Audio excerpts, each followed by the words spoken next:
Ferrari has finally built an electric car. But if you were expecting an electric 296, an Italian Tesla Plaid, or some silent battery-powered supercar with a Ferrari badge glued to the nose, that's not what happened. This is the Ferrari Luce. It has 4 electric motors, 1,050 horsepower, 5 seats, 4 doors, a 190+ mile-per-hour top speed, and one of the strangest new ideas we've seen from Maranello: paddle shifters that don't actually shift gears. And perhaps even more surprisingly, Ferrari didn't design this car alone. Jony and Marc Newson's LoveFrom helped create it. So has Ferrari reinvented itself for the electric era, or simply built the world's most complicated luxury EV? Let's take a first look. The Luce is Ferrari's first fully electric production car, but Ferrari is being very careful about what that means. This is not supposed to replace the company's V6, V8, or V12 models. Instead, Ferrari describes electrification as another powertrain option. That distinction matters. Ferrari knows perfectly well that a battery-powered car cannot simply copy the experience of a naturally aspirated V12. So rather than pretending electrons and gasoline are interchangeable, the company has used the EV platform to build something its conventional architecture couldn't easily accommodate. 4 doors, 5 real seats, no conventional transmission tunnel, and significantly more interior room. At just under 198 inches long and almost 79 inches wide, the Luce is not small. In fact, its overall footprint puts it firmly into large luxury car territory. But at roughly 60.8 inches tall, it's considerably lower than a typical performance SUV. Think of it less as an electric puro song and more as Ferrari inventing its own high-performance electric grand touring category. And yes, at 4,982 pounds, nobody is going to call it a lightweight. Even Ferrari can't negotiate with physics. The numbers are appropriately serious. The Luce uses 4 electric motors, 1 driving each wheel. Maximum output is 772 kilowatts, or approximately 1,050 metric horsepower. Ferrari claims 0 to 62 miles per hour in 2.5 seconds and 0 to 124 miles per hour in 6.8 seconds. Top speed is approximately 193 miles per hour. That immediately puts the Luce into serious high-performance EV territory.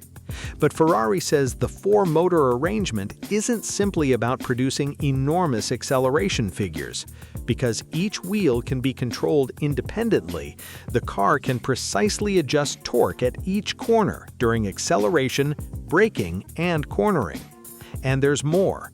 Ferrari has independent rear-wheel steering and electrically controlled active suspension, so each wheel effectively has 3 separate areas of control: propulsion and regeneration, steering angle, and vertical movement through the suspension. That is an extraordinary amount of hardware and software devoted to one basic mission: making nearly 5,000 pounds behave like something much smaller. Ferrari says the Luce has a center of gravity 95 millimeters lower than the Purosangue and 15% lower rotational inertia around its vertical axis. According to Ferrari, that gives it direction-changing behavior comparable to a vehicle roughly 880 pounds lighter. That claim will obviously need to survive real roads, but technically, this may be the most interesting part of the entire car. Most performance EVs give you enormous torque immediately. Great for YouTube reaction videos, not necessarily great for creating a nuanced driving experience. Ferrari sees that instant wall of acceleration as a problem. Its solution is called torque shift engagement. Behind the steering wheel are 2 paddles, but there's no multi-speed transmission here. The right paddle lets the driver select one of 5 power levels.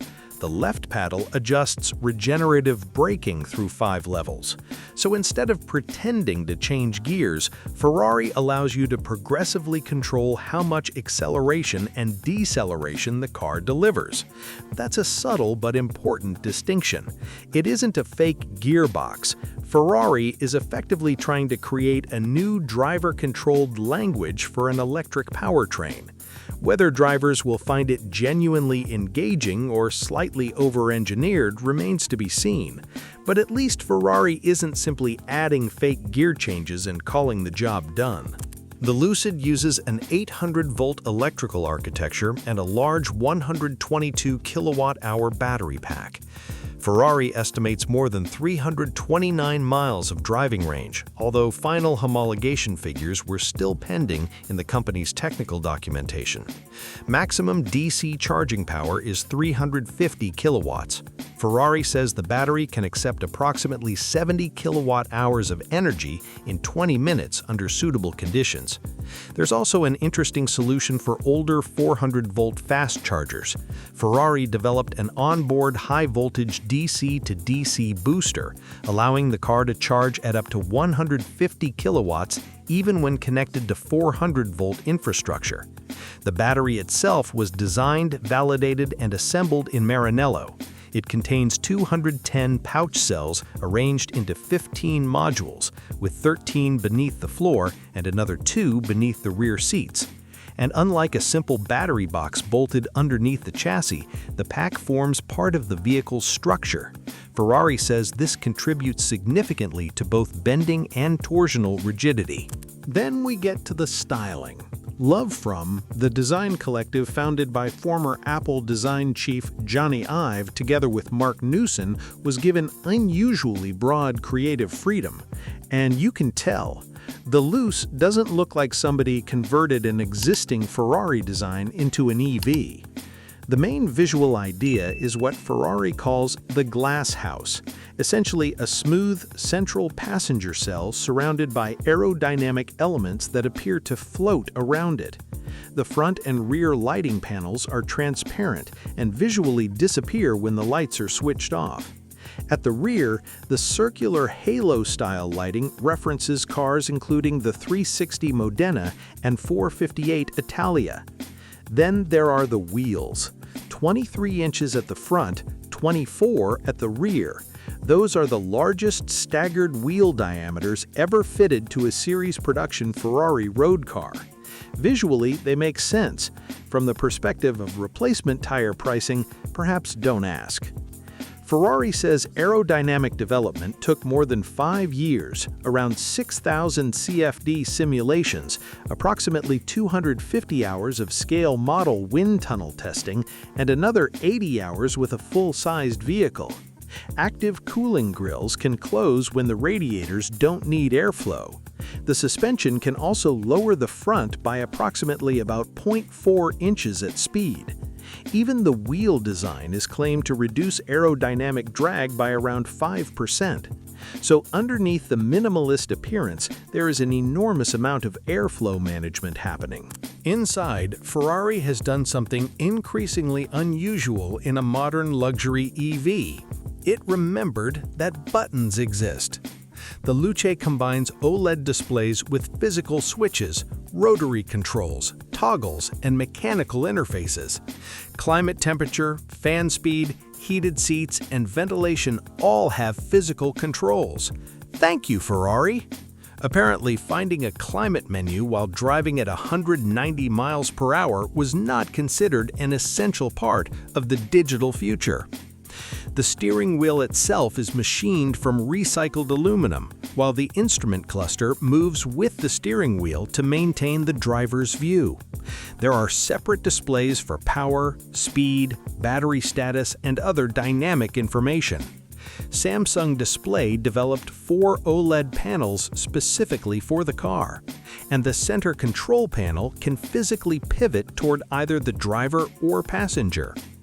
Even the key is unusual. It uses Gorilla Glass and an e-ink display, which Ferrari says is an automotive first.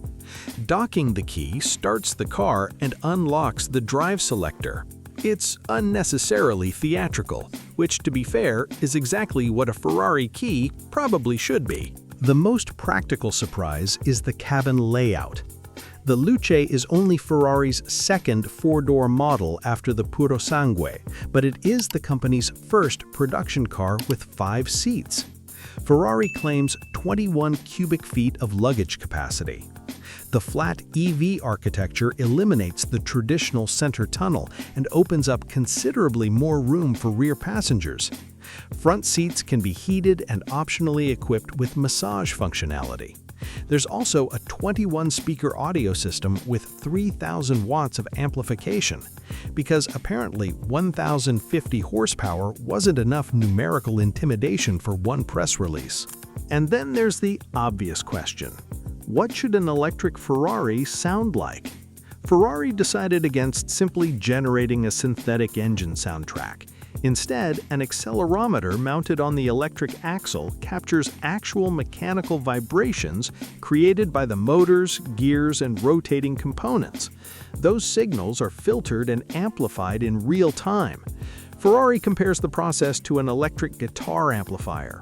So the basic sound is genuine mechanical noise from the drivetrain, just dramatically enhanced.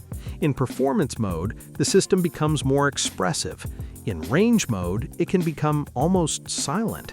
It sounds like one of the more credible attempts yet to give an EV acoustic personality without pretending there's a V12 hiding underneath the hood. But this is one feature we absolutely need to hear in person before passing judgment.